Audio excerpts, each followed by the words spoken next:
Every time I think about those kids, it gets me mad.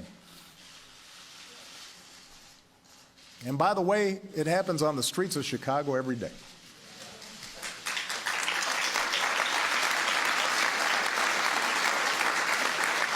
So, we cannot simply turn away and dismiss those in peaceful protest as troublemakers or paranoid.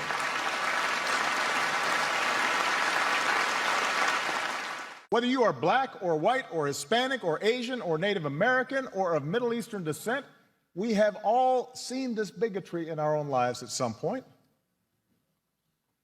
We've heard it at times in our own homes.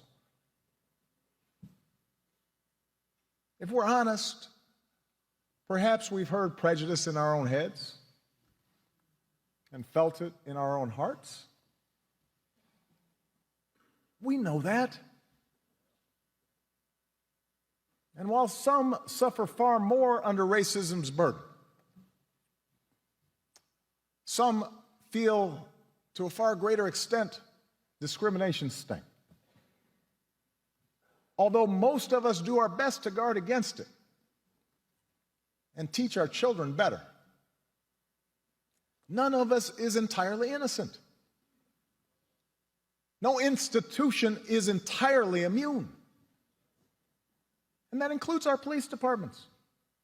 We know this. And so when African Americans from all walks of life, from different communities across the country, voice a growing despair over what they perceive to be unequal treatment, when study after study shows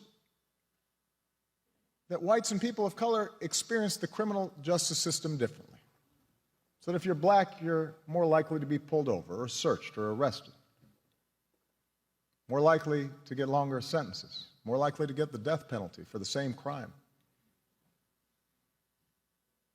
When mothers and fathers raise their kids right and have the talk about how to respond if stopped by a police officer, yes, sir, no, sir, but still fear that something terrible may happen when their child walks out the door, still fear that kids being stupid and not quite doing things right